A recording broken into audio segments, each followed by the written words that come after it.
सभी को जोहार। तो कल की तरह आज भी हम एमसीक्यू सेशन लेके आए हैं और उम्मीद है, आशा है कि आप सभी लोग दौड़ के आ चुके होंगे। और जो नहीं दौड़ रहे हैं, कृपया करके कल से दौड़ना शुरू कर दीजिए। कल से दौड़ना शुरू कर दीजिए। तो पहले प्रश्न की ओर हम लोग आते हैं। ये आपके बीच रहा पहला प्रश्न, कितने भौगोलिक क्षेत्रों में झारखंड को विभाजित किया गया है। अर्थात झारखंड की भौगोलिक दृष्टि से विभाजन आपको पूछ रहा है कि आप ये बताइए कि कितने क्षेत्रों में इसे विभाजित किया गया है। कितने क्षेत्रों में इसे विभाजित किया गया है। ये रही आपकी झारखंड की भौगोलिक क्षेत्र। ये रही आपकी झारखंड की भौगोलिक क्षेत्र। इसकी विभाजन पूछ रहा है आपको कि कितने क्षेत्रों में इसे विभाजित किया गया है। कितने क्षेत्रों में इसे विभाजित किया गया है। आप यहाँ पर यदि देखेंगे ये क्षेत्र, तो प्यारे ये आपको क्या देखने को मिलेगा। ये आपको देखने को मिलेगा रांची का पठार। रांची का पठार ये क्षेत्र आपको जो देखने को मिलेगा, ये आपको क्या मिलेगा, हजारीबाग का पठार। ये आपका है हजारीबाग का पठार। ये पठारी क्षेत्र है। ये पठारी क्षेत्र है। रांची और हजारीबाग का पठार का क्षेत्र ये हुआ आपका।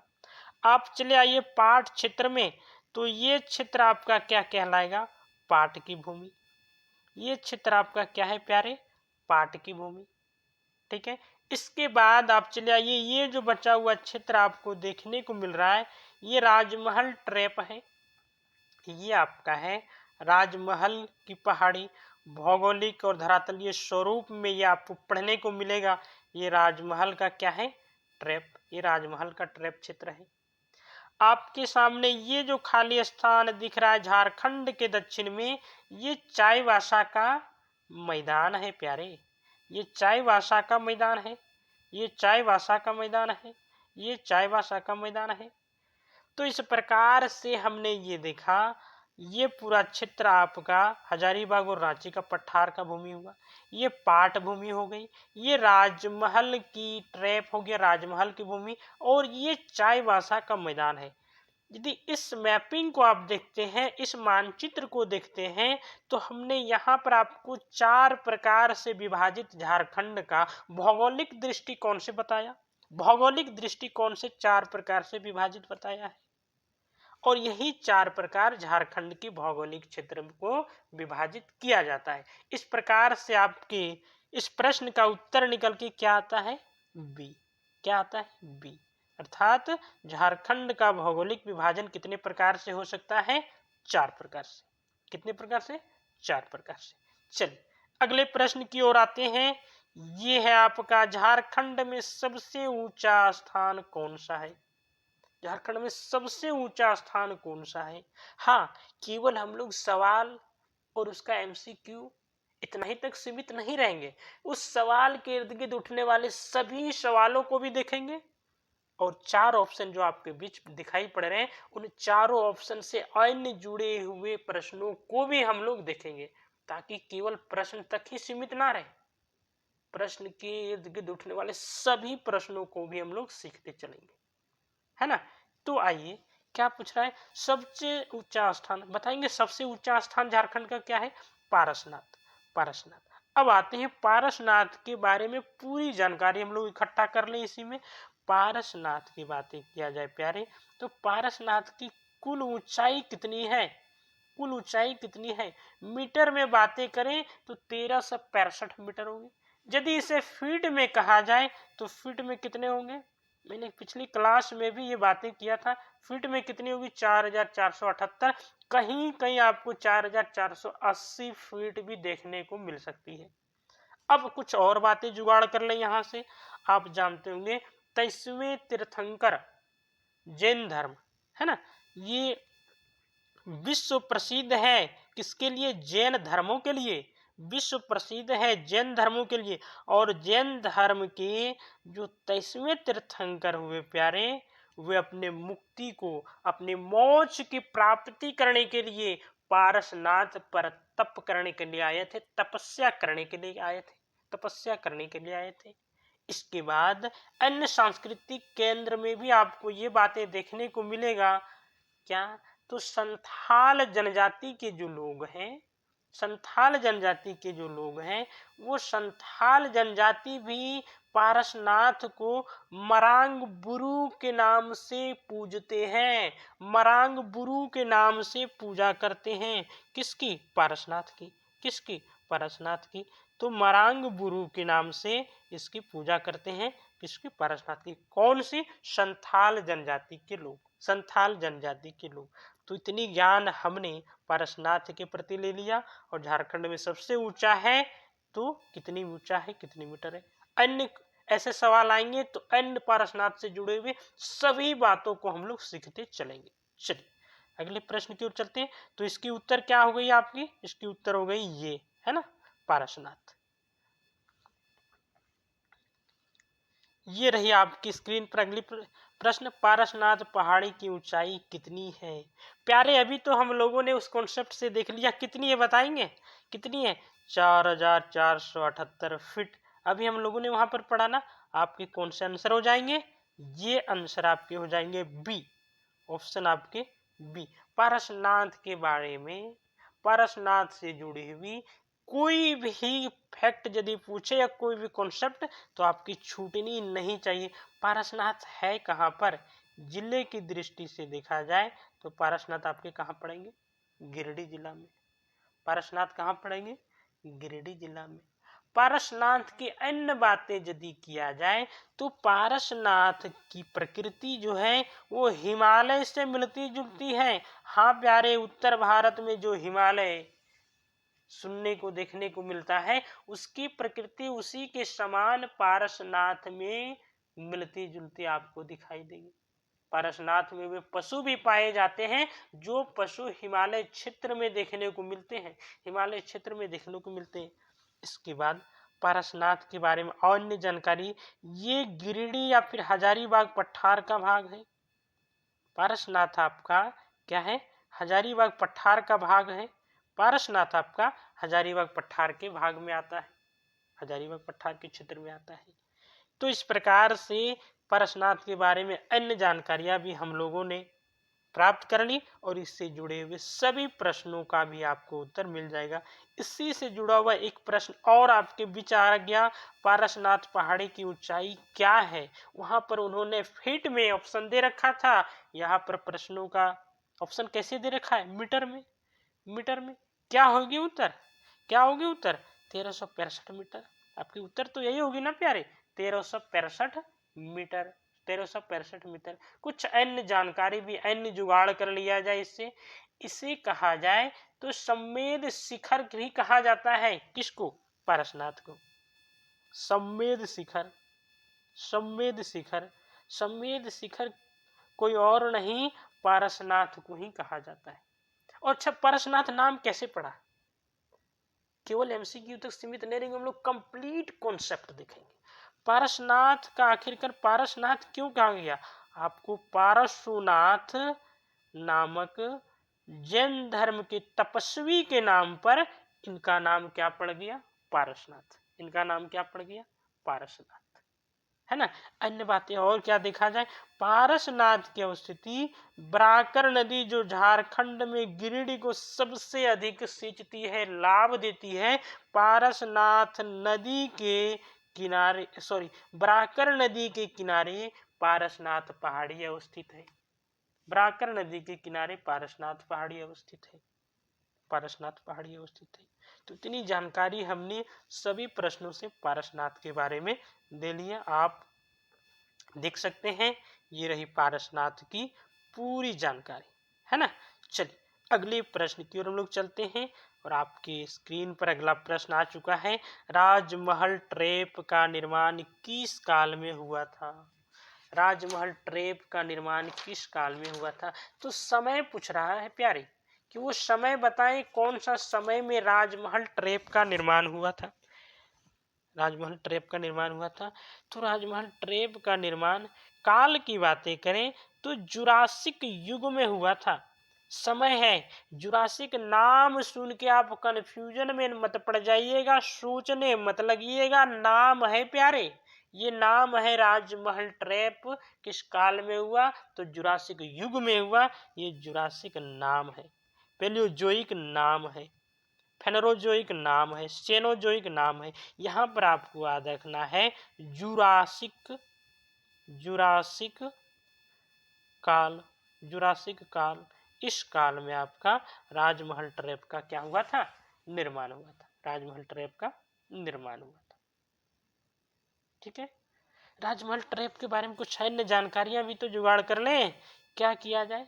राजमहल ट्रैप जो बना है प्यारे, राजमहल ट्रैप जो आपके दिखाई पड़ रहे हैं, ये आपके क्या है, बना कैसे है? बलुआ पत्थर से निर्माण हुआ है। ये प्रश्न आपको पूछा जा सकता है कि राजमहल ट्रैप का निर्माण की संरचना कैसी है? तो बलुआ पत्थर से है। ये बलुआ पत्थर कैसा रहेगा? भूरे रंग का, भूरे रंग का, भूरे सेल कार्बनिक, भूरे सेल कार्बनिक बलुआ पत्थर। और क्वार्टजाइट, आप नाम सुन ले, क्वार्टजाइट है ना, क्वार्टजाइट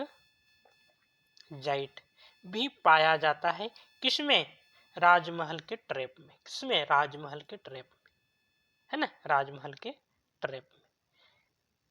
इसकी विस्तार यदि कहा जाए राजमहल की, तो कहाँ और कैसे है, कहाँ और कैसे है, ये भी काम हम लोग क्या करते हैं, करते चलते। ये आपका रहा। अच्छा अच्छा भाई, व्हाइट पेपर तो मिल जाए। चलिए आते हम लोग, देखिए इस झारखंड में आपको ये समझना है कि झारखंड में राजमहल जो है, राजमहल क्षेत्र आपका ये पड़ेगा प्यारे। ये क्षेत्र आपका क्या है? राजमहल का क्षेत्र है। ये आपका राजमहल का एरिया है। राजमहल की पूरी क्षेत्र में विस्तार कहा जाए तो कितना तक है? 3, आप झारखंड के धरातलीय स्वरूप पढ़े होंगे तो वहां आपको ये मिला होगा 3000 किलोमीटर स्क्वायर में विस्तार है। किसका? राजमहल ट्रैप की, राजमहल ट्रैप की। और राजमहल की अवस्थिति कहाँ पर है? तो ये क्षेत्र रहा। कौन कौन से जिले आएंगे इसमें? साहेबगंज, साहेबगंज। और कौन जिले आएंगे? गोड्डा। और कौन जिले आएंगे प्यारे? पाकुड़, पाकुड़। ये सभी क्षेत्र किस में आएंगे? राजमहल में, है ना। दुमका, दुमका, देवघर, देवघर। ये 5 जिले राजमहल की भूमि के अंतर्गत आते हैं। इसकी विस्तार कितनी हो गई? 3000 किलोमीटर स्क्वायर, 3000 किलोमीटर स्क्वायर। तो इतनी ज्ञान हम लोगों ने किसके बारे में इकट्ठा कर लिया? राजमहल पहाड़ी, ठीक है, राजमहल ट्रैप। चल अब चलते हैं, तो इसके प्रश्न आंसर क्लियर हो गई। जुरासिक युग में बना था। अगली प्रश्न आपके बीच, राजमहल ट्रैप झारखंड के किस भाग में स्थित है? अरे प्यारी, अभी तो इसकी विस्तृत अध्ययन हम लोगों ने कर लिया, विस्तृत अध्ययन कर लिया। ये रही आपकी उत्तर कि राजमहल ट्रैप जो है ये झारखंड के किस क्षेत्र में है? तो झारखंड की ये क्या, कौन सा क्षेत्र कहलाएगा? कौन सा क्षेत्र कहलाएगा झारखंड का? ये क्षेत्र कहा जाए तो आपका क्या होगा? उत्तर पूर्व, उत्तर पूर्व, यही ना होगा? कौन से ऑप्शन में आपको दिखाई पड़ रहे हैं उत्तर पूर्व? ये सी ऑप्शन रहा, सी ऑप्शन रहा, है ना। अच्छा, दक्षिणी पूर्व हमने लगा दिया? नहीं, ये भारी मिस्टेक है ना। उत्तर पूर्व आपकी कहाँ है? डी ऑप्शन है। आंसर आपकी क्या है? डी है ना। इस प्रकार से आपके ये तीनों ऑप्शन प्यारे कट जाएंगे। और राजमहल के बारे में हम लोग विस्तृत अध्ययन कर लिए, विस्तृत अध्ययन कर लिए। ठीक है, कुछ और जानकारी भी तो कर लें, क्योंकि केवल एमसीक्यू तो सीमित नहीं रह सकते हैं ना। चलिए, राजमहल में, राजमहल में जब हम अपवाह तंत्र आप लोगों को पढ़ाए हैं, और अपवाह तंत्र में आप जाके देखिएगा, आपको मिलेगा नदी, मिलेगा मेराल नदी, मेराल नदी। नदी का नाम है गुमानी नदी।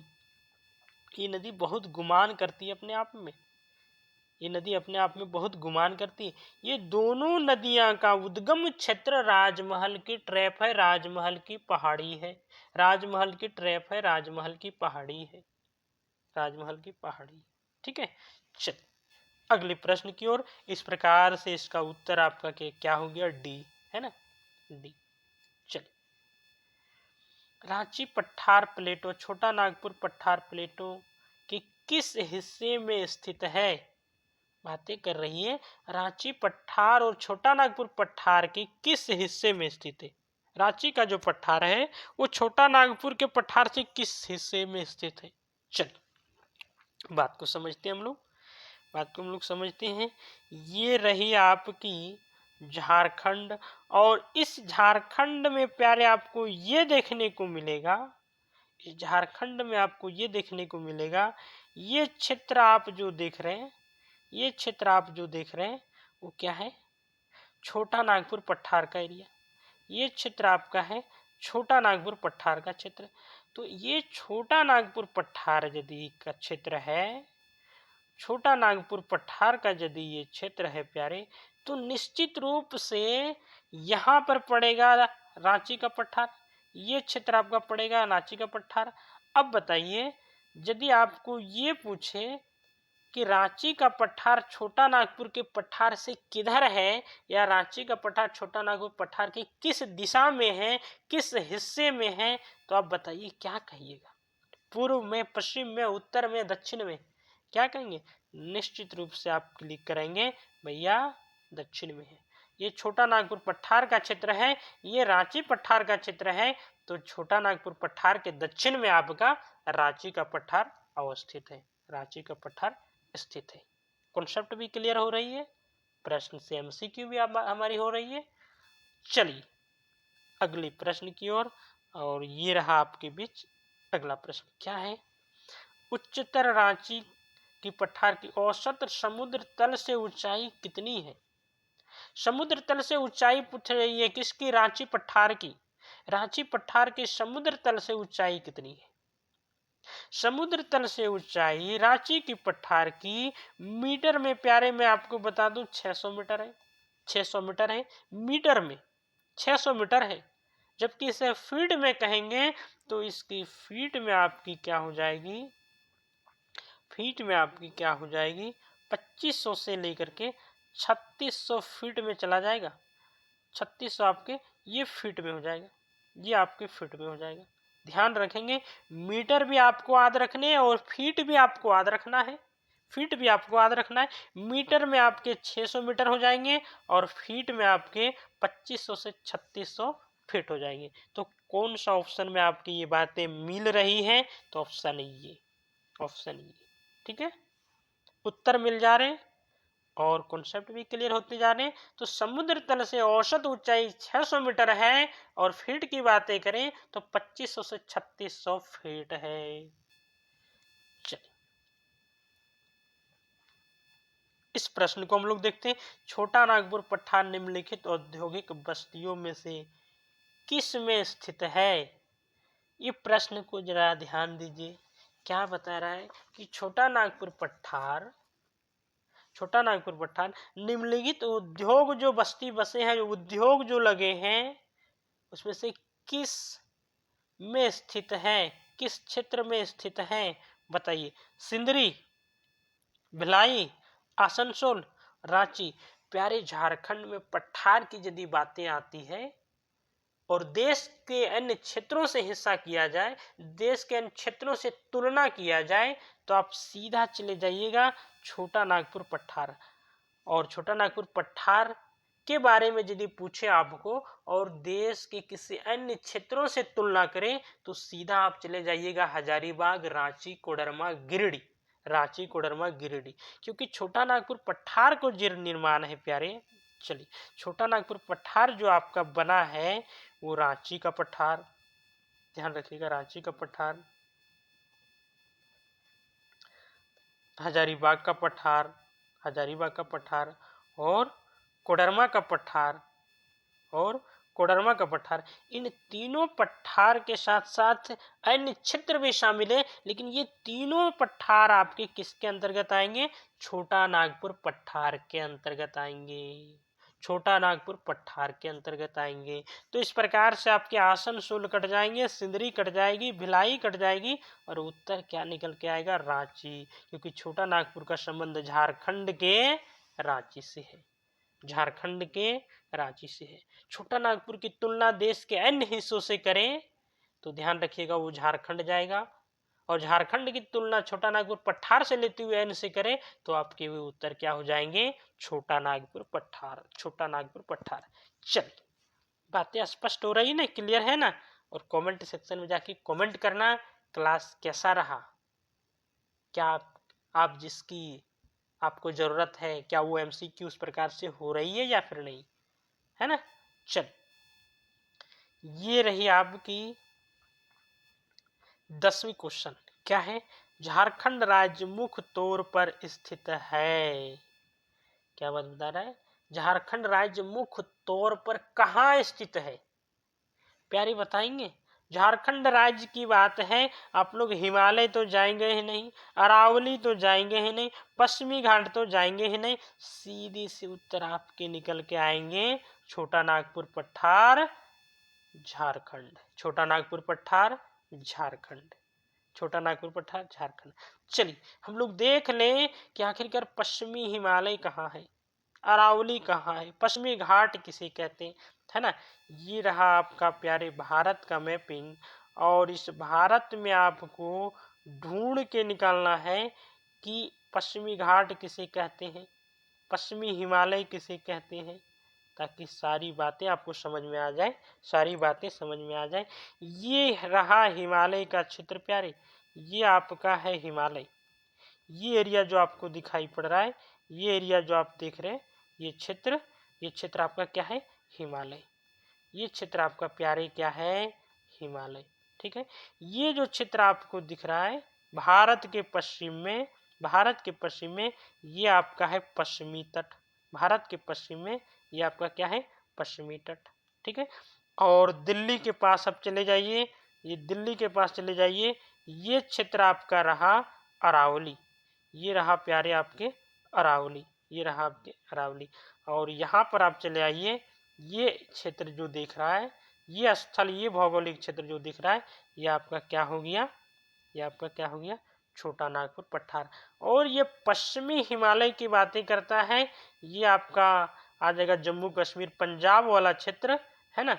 ये आपका पश्चिमी हिमालय में आ जाएगा, ये आपका पश्चिमी हिमालय में। इस प्रकार से आपका भौगोलिक दृष्टि से पूरी भारत के बारे में ये बातें रखता है और झारखंड से तुलना करता है। तो आप सीधे प्रश्नों पर चले आएंगे, छोटा नागपुर पठार, छोटा नागपुर पठार, छोटा नागपुर पठार। ठीक है, चल अगले प्रश्न की ओर हम लोग चलते हैं। और ये आपका है प्रश्न, पश्चिमीय या उच्चतर रांची की पठार को स्थानीय स्तर पर के नाम से जाना जाता है। बातें ये बता रहा है कि रांची का जो पठार है उसे स्थानीय नाम में क्या कहा जाता है, स्थानीय नामों में क्या कहा जाता है। पलामू का क्षेत्र, प्यारे पलामू का क्षेत्र क्यों कहलाएगा, पलामू का क्षेत्र क्यों कहलाएगा। सबसे पहले हम चले आते हैं रांची के पठार के पास, और रांची के पठार के पास जाने के बाद आपकी सारी ऑप्शन और कॉन्सेप्ट दोनों क्लियर होते जाएंगे। ये रहा चौकोर आकृति में रांची का पठार, ये रांची का पठार है प्यारे, ये रांची का पठार है आपका, है ना, ये रांची का पठार है। अब आते हैं हम लोग, ये क्या पूछ रहा है, पलामू क्षेत्र, रांची का पठार यहाँ है तो ये पलामू की बातें क्यों करेगा, इसलिए आपके ये ऑप्शन कट गए, ये ऑप्शन कट गए। नेतरहाट, ये तो रहा लातेहार का, है ना, लातेहार नेतरहाट पठार, तो रांची का पठार यहाँ पर है तो इसकी बातें क्यों करेगा, इसीलिए ये भी ऑप्शन आपके क्या हुए, कट गए। अब आ गई हजारीबाग क्षेत्र, ये रहा एरिया हजारीबाग, और हजारीबाग की पठार और रांची की पठार को बांटने का, विभाजित करने का काम कौन सी नदी करती है, कौन सी नदी करती है प्यारे, तो वो नदी है दामोदर नदी, वो नदी है दामोदर नदी। इस प्रकार से आपका हजारीबाग भी क्षेत्र कट गया, बच क्या गया, पाट का क्षेत्र बच गया, आपका क्या, पाट का क्षेत्र। इस प्रकार से ये ऑप्शन आपका सही निकल गया, ये ऑप्शन आपके सही निकल गया कि रांची का पठार पाट क्षेत्र में आएगा, पाट क्षेत्र में आएगा। चल अब आते हम लोग 12 नंबर क्वेश्चन, क्या कहता है 12वीं क्वेश्चन आपकी, पूर्वी सिंहभूम जिला निम्नलिखित में से किसका हिस्सा है? आप अपने आप देख के बता दीजिएगा कि किसका हिस्सा है। उत्तरी पठार, पूर्वी पठार, बीग पठार, ये क्या ऑप्शन दे रखा है? हम लोग को बढ़िया से पता है, झारखंड की पठारों की बात आ जाए तो छोटा नागपुर पठार से उठ के हमको कहीं जाना ही नहीं है। तो पूर्वी पठार ये कैसा कहाँ से दिया, ये ऑप्शन कट जाएंगे। उत्तरी पठार ये भी ऑप्शन कट जाएंगे। बीग पठार ये भी कट जाएंगे। और ये रहा आपका उत्तर, छोटा नागपुर पठार। पूर्वी सिंहभूम किसका हिस्सा है? तो छोटा नागपुर पठार का हिस्सा है पूर्वी सिंहभूम। कहाँ पड़ेगा पूर्वी सिंहभूम? कहाँ पड़ेगा पूर्वी सिंहभूम प्यारे? चलिए, झारखंड की ये भूमि, और आप देखेंगे ये क्षेत्र आपको देखने को मिल रहा है, ये सरायकेला खरसावां है। ये आपका क्या है प्यारे? सरायकेला खरसावां है ना। ये आपका है सरायकेला खरसावां। ये क्षेत्र आपका सरायकेला खरसावां होगा। ये आपका हो जाएगा पूर्वी सिंहभूम। ये आपका भूमि क्या है? पूर्वी सिंहभूम। ये क्षेत्र आपका जो है देख रहे हैं प्यारे, ये आपका हो जाएगा प्यारे पश्चिमी सिंहभूम। पश्चिमी सिंहभूम, पश्चिमी सिंहभूम।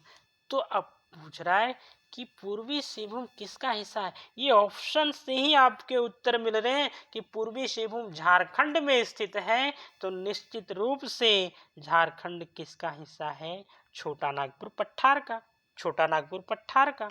इस प्रकार से ये ऑप्शन आपके सही होगी, ये ऑप्शन आपके सही होगी। चलिए अगले प्रश्न की ओर हम लोग चलते हैं।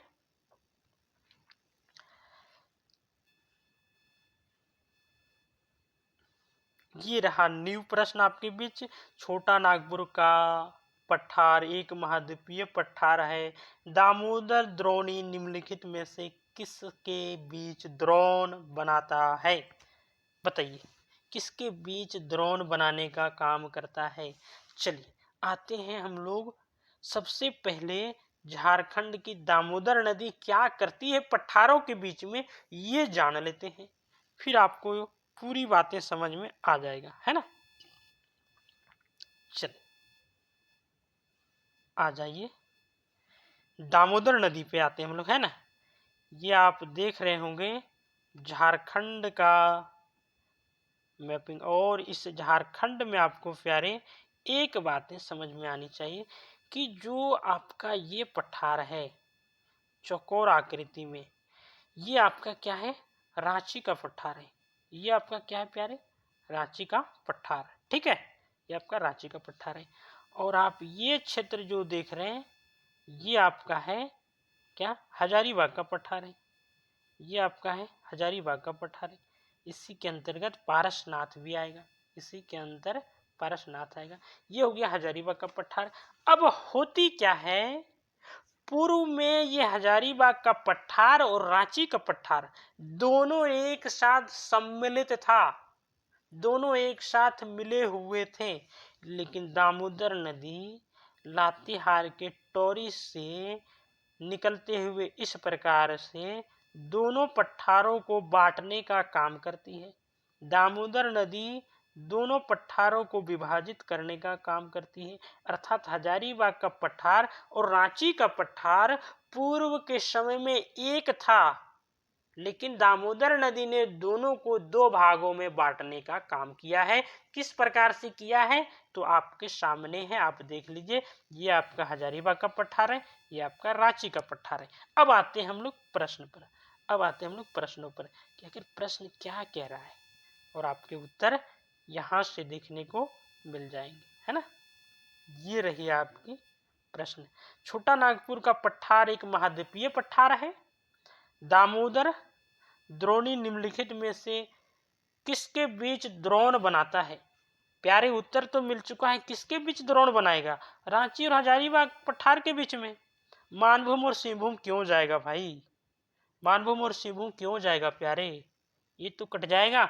और उत्तर आपके क्या निकल के आते हैं? ये उत्तर आपके क्या निकल के आते हैं? ये कि रांची और हजारीबाग को पठार के बीच में द्रोणी या द्रोण बनाने का काम कौन करता है? दामोदर नदी। कौन करता है? दामोदर नदी। अब थोड़ी सी मैं आपको बता दूं कि आखिर द्रोणी किसे कहते हैं। द्रोणी शब्द आया है तो द्रोणी कहते किसको है, क्या है द्रोणी, ये तो जान लें। मान लीजिए कोई नदी इस प्रकार से आते हुए अपनी मार्ग में प्रवाहित हो रही है, कोई नदी इस प्रकार से आगे जाते हुए अपनी मार्ग में आगे की ओर जा रही है। इसमें कई छोटी छोटी नदियां आके मिलेगी प्यारे, कई छोटी छोटी नदियां आके मिलेगी, और इस प्रकार से ये संपूर्ण जो क्षेत्र बनेगा, इसी क्षेत्र को कहा जाएगा बेसिन। नाम सुने होंगे। इसी क्षेत्र को कहा जाएगा द्रोणी, इसी क्षेत्र को कहा जाएगा द्रोणी, इसी क्षेत्र को कहा जाएगा अपवाह भूमि, अपवाह। तो बेसिन, द्रोणी, अपवाह की बातें मोटा मोटी समझ में आ गई कि नहीं, कि जहां से ये नदियां निकलती है और अंतिम मुहाने तक जाती है, इसके चारों ओर कई छोटी छोटी नदियां आके इसमें समाहित होती है और एक जालनुमा आकृति का निर्माण होता है। इसी आकृति को द्रोणी कहा जाता है, द्रोणी कहा जाता है। और इसी द्रोणी से दामोदर नदी के द्वारा हजारीबाग का पठार और रांची के पठार को बांटने का काम करती है, बांटने का काम करती है। तो ये रही आपकी प्रश्न की एक्सप्लेनेशन, है ना। चलिए, कॉन्सेप्ट क्लियर होते जा रहा होगा। केवल प्रश्नों तक सीमित नहीं रहेंगे, केवल ऑप्शन तक सीमित नहीं रहेंगे, उससे जुड़ा हुआ जितनी जानकारी हो सकती है कंप्लीट हम आपके बीच रखेंगे। ठीक है, चलिए जी। झारखंड में वार्षिक वर्षा अंतराल बताएं।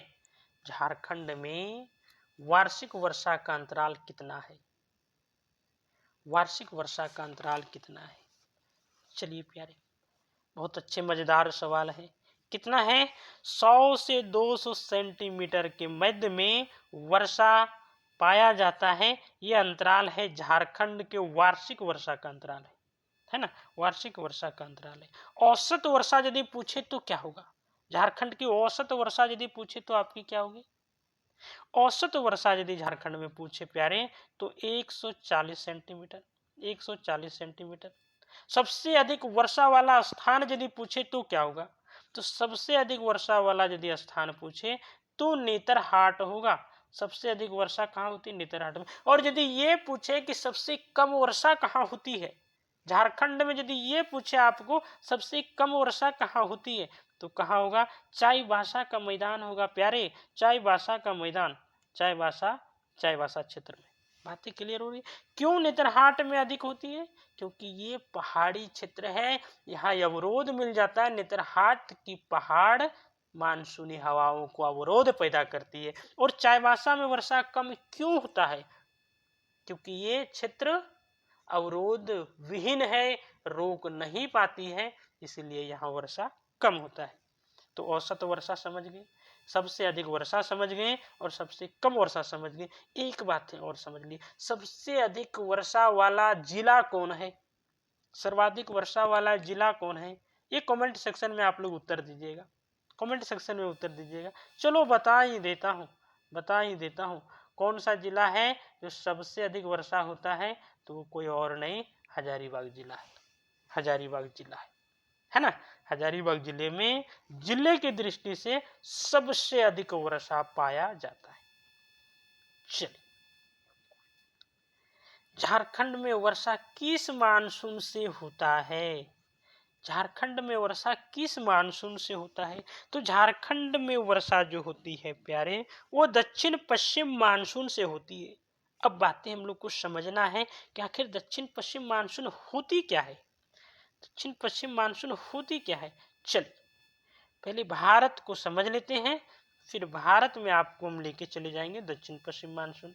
ये रही प्यारे आपका भारत, और इस भारत में यदि दक्षिण पश्चिम मानसून आप समझ जाते हैं तो आपको ये भी बातें समझ में आ जाएगा कि झारखंड में किससे होती है।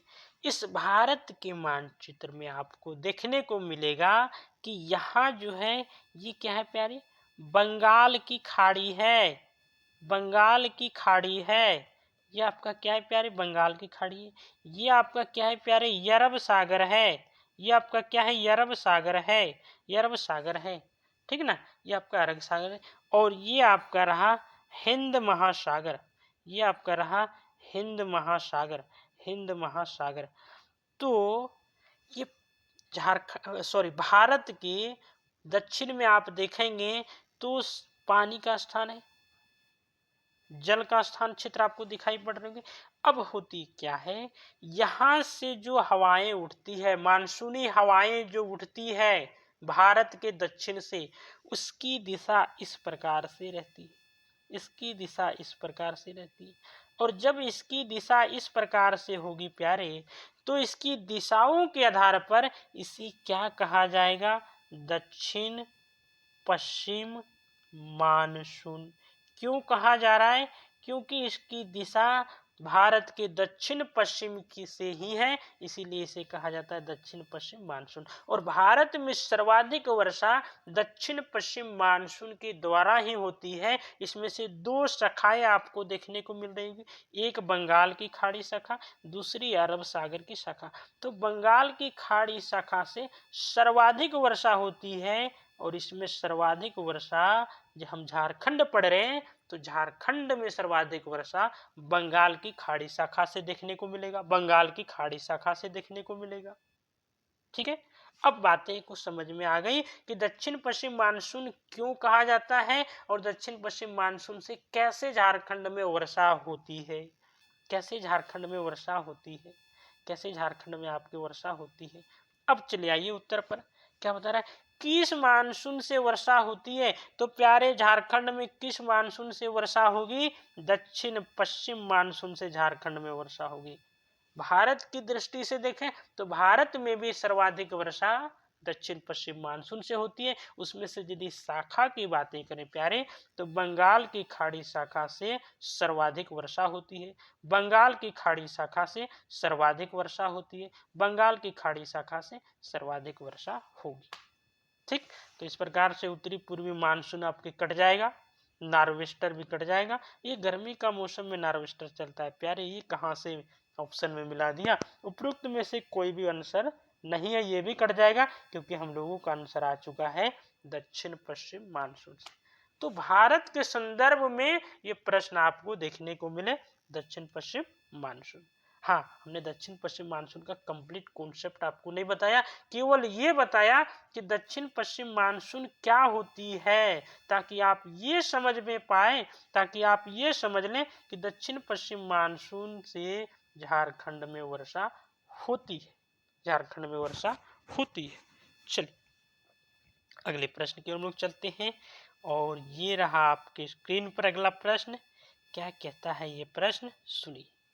मानसून लौटते समय या के महीने में झारखंड में वर्षा कराता है। समय पूछ रहा है जब मानसून लौट जाए, जब मानसून वापस आने लगे, तो कौन से महीने में लौटती मानसून की वजह से झारखंड में वर्षा होती है, झारखंड में वर्षा होती है, बताएंगे प्यारे। तो वो समय क्या होगा, लौटती मानसून की बातें करें तो कौन सी समय में मानसून लौटती है, ये केवल आपको जाननी है, ये जाननी है। तो लौटती मानसून का जो समय है सितंबर से नवंबर के समय है, लौटती मानसून का ये समय है सितंबर से नवंबर में। आप लोग को दिसंबर जनवरी में भी झारखंड में वर्षा देखने को मिलेगी, वो लौटती मानसून की वर्षा नहीं है, वो पश्चिमी विक्षोभ की वजह से वर्षा होती है, पश्चिमी विक्षोभ की वजह से वर्षा होती है। इस प्रकार से आपके ये दोनों ऑप्शन कट जाएंगे, और उत्तर क्या आ जाएगा, लौटती मानसून का समय क्या है, ये। झारखंड की जलवायु आप यदि पढ़ेंगे प्यारे, तो उसमें लौटती मानसून का ये समय काल दिखाया गया है कि हाँ, सितंबर से नवंबर के बीच में झारखंड की मानसून, झारखंड में मानसून लौटती है। ठीक है, चलिए हाँ, ध्यान रखेंगे दिसंबर जनवरी में जो वर्षा होती है प्यारे, वो पश्चिमी विक्षोभ की वजह से वर्षा होती है, पश्चिमी विक्षोभ की वजह से वर्षा होती है। और कोई इसमें कोई शब्द ऐसे कौन से महीने में लौटती है, तो सितंबर से नवंबर में। अगले प्रश्न की ओर हम लोग चलते हैं। झारखंड राज्य किस प्रकार के जलवायु क्षेत्र के अंतर्गत आता है? ऐसे प्रश्नों को हमने पिछली सेशन में भी हम लोग देखे थे, है ना। पिछली सेशन में हम लोगों ने देखे थे ऐसे प्रश्न को। तो आप इसे समझिए, इसे समझिए एक ग्लोब के सहयोग से। ये रहा आपकी पृथ्वी प्यारे, ये रहा आपकी पृथ्वी प्यारे। इस पृथ्वी पर 3 रेखाएं जो बीचों बीच आपको दिखाई पड़ती हैं, ये आपकी कौन सी रेखा हो गई प्यारे? कर्क रेखा। ये आपकी कौन सी रेखा हो गई प्यारे? मकर रेखा। और ये आपकी 0 डिग्री जो है वो कौन सी रेखा है? भूमध्य रेखा, है ना, भूमध्य रेखा। ये आपकी कौन सी रेखा है? भूमध्य रेखा, या इसी को कहा जाता है विषुवत रेखा, है ना। इसी को कहा जाता है विषुवत रेखा। 0 डिग्री, ये 23.5 डिग्री उत्तर हो जाएंगे और ये 23.5 डिग्री दक्षिण हो जाएंगे, है ना। अब बात को समझेंगे, यहां से कॉन्सेप्ट को समझिएगा। ये तो हम लोगों ने पृथ्वी समझ लिया और रेखाओं को भी हमने देख लिया। तो होती क्या है, जो सूर्य का किरण है प्यारे, जो सूर्य का किरण है प्यारे, वो लंबवत इसी कर्क और मकर रेखा के बीच में पड़ता है। अर्थात कहा जाए सर्वाधिक समय, सर्वाधिक ऊर्जा, सर्वाधिक तापमान, सर्वाधिक ताप मकर और कर्क रेखा के बीच में सूर्य का पड़ता है, जिसके वजह से यहाँ की तापमान कैसी होगी? गर्म हो जाएगी। यहाँ की तापमान कैसी होगी? गर्म हो जाएगी। क्यों गर्म रहेगी? क्योंकि सूर्य का अधिकांश जो ताप है इसी क्षेत्र में पड़ रहा है और इसी गर्म को कहा जाता है उष्ण। इसी गर्म को कहा जाता है प्यारे ज्योग्राफी की भाषा में, भूगोल की भाषा में उष्ण। और क्षेत्र की वजह से इसी में जुड़ जाता है उष्ण कटिबंधीय क्षेत्र, उष्ण कटिबंधीय क्षेत्र, उष्ण कटिबंधीय क्षेत्र। और इस प्रकार से आपके झारखंड में भी जलवायु, झारखंड में भी जो जलवायु का क्षेत्र आएगा वो इसी कर्क और मकर रेखा के बीच में आएगा। क्यों? क्यों? क्योंकि भारत की अवस्थिति आपकी यहाँ पर है। चलिए थोड़ी सी और विस्तार से हम लोग अध्ययन कर ले। ये आपकी रही, कहाँ गई व्हाइट पेपर हमको चाहिए। ये आपकी रही, ये आपकी क्या है प्यारे? ग्लोब। इस ग्लोब में, इस ग्लोब में ये कर्क रेखा है। ये आपकी कौन सी रेखा है प्यारे? कर्क रेखा। और कर्क रेखा के इस स्थान पर आपकी किसकी अवस्थिति है? भारत की। किसकी है? भारत की। तो भारत के अंदर झारखंड की अवस्थिति है, भारत के अंदर झारखंड की अवस्थिति है। तो भारत की जलवायु उष्ण कटिबंधीय है, उष्ण कटिबंधीय है। तो निश्चित रूप से झारखंड की भी जलवायु कैसी होगी प्यारे? उष्ण कटिबंधीय। कैसी होगी? उष्ण कटिबंधीय होगी ना, उष्ण कटिबंधीय। तो इस प्रकार से आपके जो प्रश्न पूछे हैं उसके प्रश्न के उत्तर क्या होंगे? झारखंड राज्य किस प्रकार की जलवायु के अंतर्गत आता है? तो आपके उत्तर निकल के आएंगे उष्ण कटिबंधीय जलवायु के अंतर्गत आता है, उष्ण कटिबंधीय जलवायु के अंतर्गत आता है। क्लियर हो गई, है ना, उष्ण कटिबंधीय जलवायु। चलिए अब चलते हैं हम लोग अगले प्रश्न की ओर।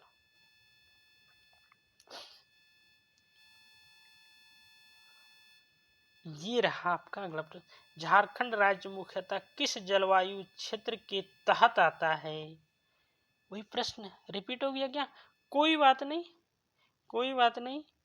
प्रश्न में ऑप्शन चेंजिंग किया है, प्रश्न में ऑप्शन चेंजिंग किया है। उष्ण कटिबंधीय मानसूनी आप लगा के चले आएंगे, उष्ण कटिबंधीय मानसूनी लगा लेंगे, है ना। उष्ण कटिबंधीय नमी कहाँ से आएगी? उष्ण का मतलब ही होता है गर्म, उष्ण का मतलब ही होता है गर्म। इस प्रकार से आपके उत्तर क्या होंगे? ये, है ना। उत्तर क्या हो गए प्यारे? ये। चलिए और ये आपका न्यू प्रश्न। झारखंड की वार्षिक औसत तापमान क्या है? बता रहा है पूरी झारखंड के औसत तापमान क्या है। तो झारखंड की औसत वार्षिक तापमान आपको ये देखने को मिलेगा, ये देखने को मिलेगा। औसत वार्षिक तापमान झारखंड की क्या है? 23 से 25 डिग्री सेल्सियस, 23 से 25 के बीच में। तो कौन से ऑप्शन में आपको मिल रहे हैं? ये ऑप्शन आ जाएंगे आपके बी। तो उत्तर क्या होंगे? बी, है ना। ये 32-20 कट जाएंगे और 25 डिग्री सेल्सियस आपके झारखंड की तापमान है। चल, अच्छा, बहुत अच्छा सवाल है। ऐसे सवाल आपको देखने को मिलेंगे, आसान लगेंगे, पर इसकी उत्तर आपको बहुत टफ दिखेगी, बहुत ही टफ दिखेगी, है ना। झारखंड की वार्षिक औसत वर्षा क्या है? वार्षिक औसत वर्षा बताएंगे झारखंड की क्या है, क्योंकि एमएम में दिया इसलिए आप कंफ्यूजन कर रहे हैं। पहले औसत वार्षिक वर्षा झारखंड की जान लें हम लोग मिलीमीटर में। तो औसत वार्षिक वर्षा जो झारखंड की है 140 सेंटीमीटर है। हमने पिछली क्वेश्चन में भी ये बातें रखे थे, 140 सेंटीमीटर है ना, 140 सेंटीमीटर है। जब इसे एमएम में बदलेंगे तो एक जीरो बढ़ जाएगा, एक जीरो आपके क्या होंगे, बढ़ जाएंगे। तो ये कौन से ऑप्शन में दिखाई पड़ रहे? ये ऑप्शन, ये ऑप्शन है ना, ये ऑप्शन। फिर यहां मैं आपको रिपीट कर दूं, सर्वाधिक वर्षा कहाँ होती है, क्षेत्र वो बताएंगे, नेतरहाट। न्यूनतम वर्षा कहाँ होती है, क्षेत्र वो बताएंगे, चाईबासा। और सर्वाधिक वर्षा वाला स्थान वो जिला क्या है, तो हजारीबाग। क्या है, हजारीबाग। क्या है, हजारीबाग, है ना। और वर्षा की बातें करें तो दक्षिण पश्चिम मानसून में बंगाल की खाड़ी शाखा से 80% वर्षा होती, 80% वर्षा होती, 80% वर्षा होती। और दक्षिण पश्चिम मानसून से झारखंड में वर्षा होती है, झारखंड में वर्षा होती है। और ये रहा आपके स्क्रीन पर न्यू प्रश्न। क्या है प्रश्न? झारखंड की सबसे ठंडी जगह कौन है बताएं। झारखंड की सबसे ठंडी जगह पूछ रहा है, कौन है? तो झारखंड की सबसे ठंडी जगह कौन है? नेतरहाट, नेतरहाट। और सबसे गर्म यदि पूछे तो इसके उल्टे में यदि पूछ दे सबसे गर्म स्थान कौन है, तो जहां उद्योग सबसे अधिक लगे होंगे, जहां औद्योगिकरण सबसे अधिक होगा, जहां प्रदूषण ज्यादा होगा, वही तो क्षेत्र गर्म होगा। तो आपके सबसे अधिक गर्म स्थान यदि पूछे, सबसे अधिक गर्म स्थान पूछे कि सबसे अधिक गर्म कहाँ है, तो आप चले जाएंगे कहाँ, जमशेदपुर में। और ठंडा जब पूछे, ठंडी पूछे, तो सबसे न्यूनतम ठंडा यदि पूछे सबसे कम कहाँ है, तो क्षेत्र क्या है, नेतरहाट। नेतरहाट, कंफ्यूजन इसी दो में होगा, नेतरहाट और जमशेदपुर में। तो जमशेदपुर में सबसे अधिक गर्मी पड़ती है और नेतरहाट में सबसे अधिक ठंडा पड़ता है। दूसरा सबसे अधिक गर्म स्थान, दूसरा सबसे अधिक गर्म स्थान। दूसरा गर्म पूछे तो धनबाद पड़ेगा, पहला गर्म पूछे तो जमशेदपुर पड़ेगा, तीसरा गर्म पूछे प्यारे तो बोकारो चले जाइएगा, तो बोकारो वाला क्षेत्र होगा। लेकिन पहला और दूसरा आप कंफर्म कर लेंगे, और ये उद्योग की वजह से है। पहला आपका जमशेदपुर है, तीसरा आपका क्या है, धनबाद है। ऑप्शन के अनुसार हम लोगों ने ये प्रश्न देखे, ठीक है। किन्हीं को कोई दिक्कत, तो इसके उत्तर क्या हो गए, नेतरहाट। इसके उत्तर क्या हो गए, नेतरहाट। चलिए, ये रही अगली प्रश्न। झारखंड में देखे गए जलवायु परिवर्तन का कारण क्या है? झारखंड में जो हम लोगों ने देखे उसकी जलवायु का परिवर्तन का क्या कारण है, बताएंगे। जलवायु परिवर्तन जो झारखंड में हो रहे इसकी क्या वजह है? मानवीय जनित गतिविधियां, हाँ प्यारे, मानव के द्वारा उद्योग लगाना या अपने लाभ के लिए जो गतिविधियां करती है उसकी वजह से पर्यावरण जलवायु दोनों को प्रभावित करता है। ऊर्जा क्षेत्र एकदम निश्चित रूप से कोयला, कोयला ऊर्जा क्षेत्र में पहले आप याद रखिए कोयला, इसकी वजह से जलवायु परिवर्तन होता है। इसके बाद ग्रीन हाउस गैस उत्सर्जन, CO2 का खूब उत्सर्जन होती है ना, CO2 खूब उत्सर्जन, तो ये भी आ जाएंगे। इस प्रकार से आपके ऑप्शन डी सही हो जाएंगे कि जलवायु परिवर्तन का कारण ये सभी कारण है प्यारे, ये सभी कारण है प्यारे। और आपकी अगली प्रश्न, JAPCC द्वारा जलवायु परिवर्तन पर राष्ट्रीय योजना कब जारी किया गया? कितना अच्छा सवाल है, राष्ट्रीय योजना कब जारी किया गया? ये आपका सवाल JPSC 7th to 10th 2021 में पूछा गया है, वहां से हमने ये सेट किया है ना। ये 7th to 10th JPSC prelims में ये पूछा गया था, JAPCC द्वारा जलवायु परिवर्तन राष्ट्रीय योजना कब जारी की। इसे पहले जान लें, इसे हम लोग पहले जान लेते हैं, है ना। इसे हम लोग पहले जान लेते क्या होता है। ये आपका है झारखंड। जे का मतलब क्या हुआ, झारखंड, है ना, झारखंड। ये का मतलब क्या हुआ, एक्शन। ये का मतलब क्या हुआ, एक्शन, ठीक है। इसके बाद पी का मतलब क्या हुआ, plan, Jharkhand action plan on climate change, है ना, ऑन क्लाइमेट चेंज, ठीक है। ये आपकी इसकी फुल फॉर्म हो गई, क्लाइमेट चेंज, डबल सी है ना, चेंज। ये आपका Jharkhand action plan on climate change, अर्थात झारखंड में जो क्लाइमेट चेंज के प्रति कार्यक्रम किया गया था वो कब किया गया था, उसकी रिपोर्ट कब जारी की गई थी, ये योजना कब लाई गई थी, प्रश्न ये है आपके।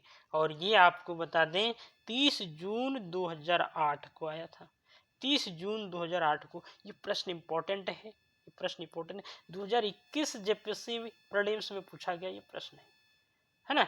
तो 30 जून 2008 को ये योजना लाई गई थी और इससे झारखंड को, झारखंड में क्लाइमेट चेंज को दिशा दशा बताने का काम किया गया था, है ना। चल अगली प्रश्न की ओर। और ये रहा आपका अगला प्रश्न, झारखंड के किस हिस्से में सर्दियों में न्यूनतम तापमान दर्ज किया जाता है। प्यारे अब भी हम लोगों ने ऐसे प्रश्नों को देखा ना, अब भी हम लोगों ने ऐसे प्रश्नों को देखे, झारखंड के किस हिस्से में सर्दियों में न्यूनतम तापमान दर्ज किया जाता है। प्यारे नेतरहाट, प्यारे नेतरहाट, उत्तरी गंगा का मैदान झारखंड में कहां से आ गया। राजमहल पर्वत आ सकता है लेकिन राजमहल से हम लोगों को ताल्लुक केवल और केवल पहाड़ी क्षेत्रों से है, तापमान से नहीं है, इसलिए नेतरहाट का हो जाएगा। संथाल परगना क्षेत्र, ये दोनों ऑप्शन कट जाएंगे, ये कट जाएंगे, है ना। चलिए आते हम लोग नेतरहाट पे, आते हम लोग प्यारे नेतरहाट पर। ये आपका क्षेत्र रहा प्यारे नेतरहाट। और आप देखेंगे कि यहाँ पर ये नेतरहाट जो है, ये नेतरहाट आपको दिख रहा होगा, इस जगह पर न्यूनतम तापमान होती है, न्यूनतम तापमान होती है। और सर्वाधिक वर्षा का स्थान भी आपका क्या है, नेतरहाट है। वर्षा भी आपका सबसे अधिक जो झारखंड में होती है, प्लस प्लस मतलब सर्वाधिक वर्षा कहाँ पर होती है, तो नेतरहाट में। कहाँ होती है, नेतरहाट में। इस प्रकार से हमने 24 प्रश्नों का कंप्लीट विश्लेषण किए। ये केवल 24 प्रश्न ही आपको नहीं मानने, इससे कंप्लीट कॉन्सेप्ट और एमसीक्यू के साथ पूर्ण रूप से तैयारी होती चली जाएगी। इसी प्रकार से आपको पर डे सेशन ये देखने को मिलेगा, पर डे सेशन देखने को मिलेगा। कमेंट सेक्शन में जाके कमेंट करना, है ना, क्लास में और क्या आप लोग के अनुसार और क्या चाहिए, कैसे चाहिए। तो आज की क्लास यही रखते हैं। Thank you very much.